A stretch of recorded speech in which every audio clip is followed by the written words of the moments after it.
Well, hello, and welcome to a new segment from Abled Amputees of America. This is going to be sharing your story, an opportunity for uh, more experienced amputees to share some wisdom. We want to hear their story, and we hopefully can learn something from each of these segments. I'm happy to say this morning we have Mike Schorr with us. Hey, Mike. How you Hey, doing, buddy? Doug. Good. Thanks for inviting me.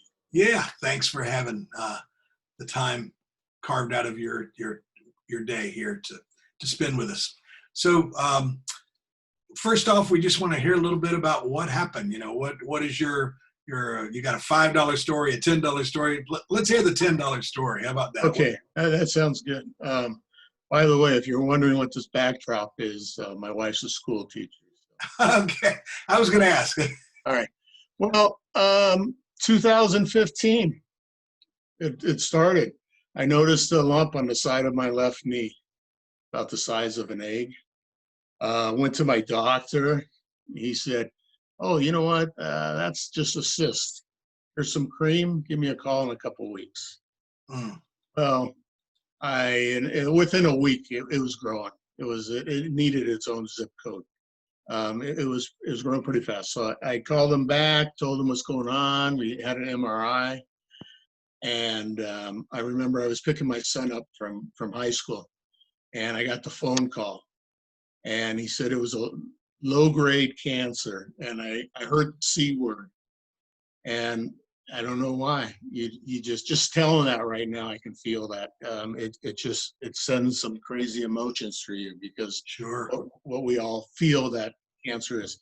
But anyways, I ended up going to Wake Forest Baptist Hospital in Winston-Salem, North Carolina. I lived in North Carolina, and went in there. They did a biopsy, like within minutes, 15 minutes. They said, you know what, this is just a low grade. You know, for a bad thing, it's not that bad. We'll go in surgery, we'll take it out, you'll heal up, there'll be no after, effects and whatnot. Great. Right. So I get it done, 6 weeks, we're healed up, we're good to go. I go back to work. I'm in the movie industry, I do metal fabrication. So I, at the time, living in North Carolina, and I come out to Atlanta to work. And one night, I'm just kind of looking, my legs looking pretty gnarly from the surgery, the scars and everything. I'm looking down at it, and I notice, and I think, is this coming back? Mm. And I had some graph paper, matter of fact, just like this, with the lines on it. So Right.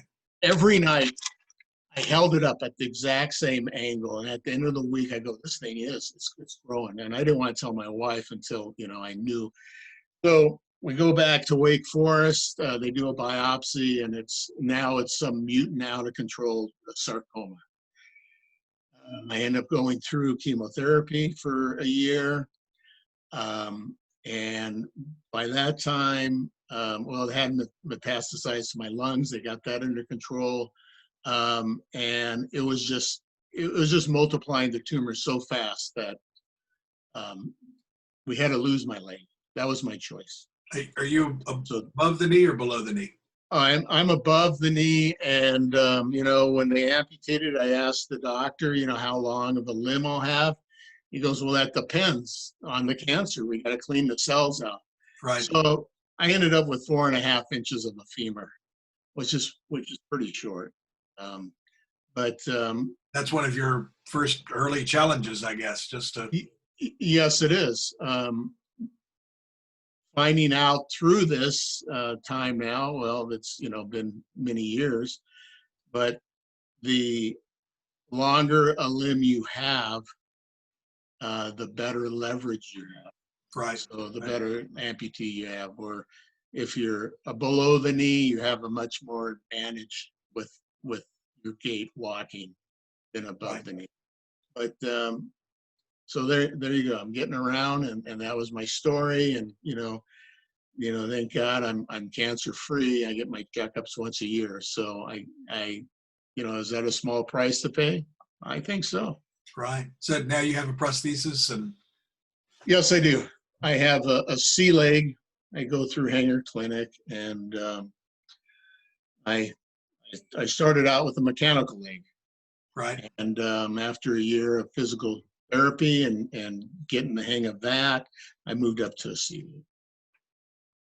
Very good. So how are things going in your life now? You're up walking around and Yeah, I mean it's a big difference, you know. right. Well, I don't know. It's funny because I don't know how other amputees feel. I mean, to a certain extent, I'm pretty active. I do a lot of stuff.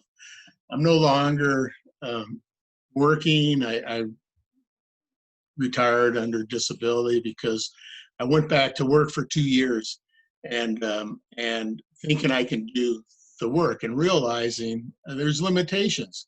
First of all, lifting stuff, your leg gives you a lot of leverage for lifting, Right. and just move obstacles, getting around.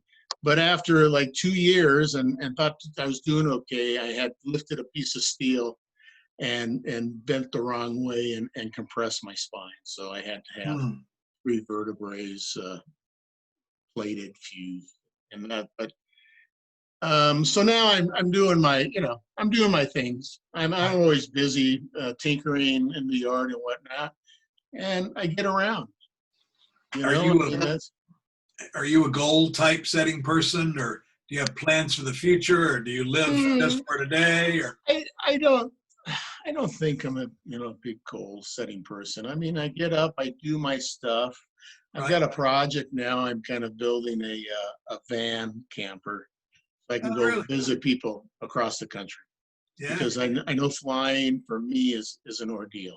You have Right. to make arrangements for a wheelchair. You got to make arrangements for special seat so your leg would fit, and it is. So I'm feeling if I just drive and I can see what I want, I get tired. I want to pull over, and I got my own little comfortable amputee environment. Right. Yeah. So that's my plan now. That's what I'm doing, and So besides that, you're remodeling the inside of a van? well, I have I bought a Ford Transit, which is just like a cargo van. Oh, So I'm okay. just laying it out to accommodate me. A bed in it, fridge, microwave, Nice. sink, inverter, power, and so it's challenging. It of course anything I do, I just can't put a time frame on it. Right. Right. Like you try to do it as quick as you can and or as efficient as you can, but there's issues. There's issues. I'm in there working in the van. I'm on my knees, and my foot is getting caught on the ledges, and it's just Right. Right. it's you know how it is. You just you don't know where your leg is, and Right. it's always getting caught in my shoe is always getting caught in every nook and cranny it can. Right.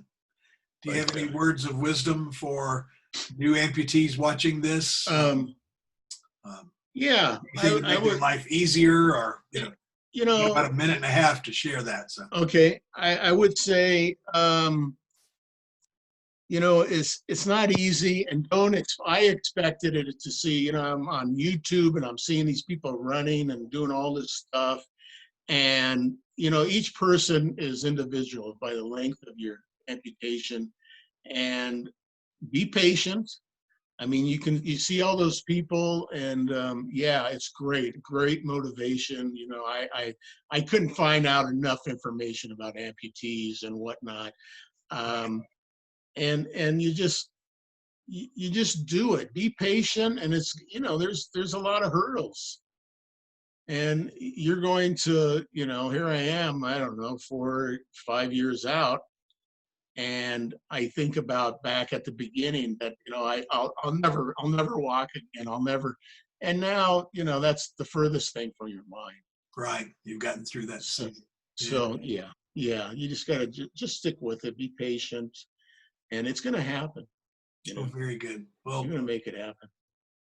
I appreciate your time. We're about to have a chime go off here, Okay, well, and Doug, I appreciate you inviting me on, and I hope that my story is going to help thank somebody. you. I think that it will. I really am looking forward to this, and I appreciate you being our first guest. All right. Thank you. Mike Schorr. Thanks for sharing your story. Have a good day, Abled Amputee community. We'll talk to you next time on Sharing Your Story.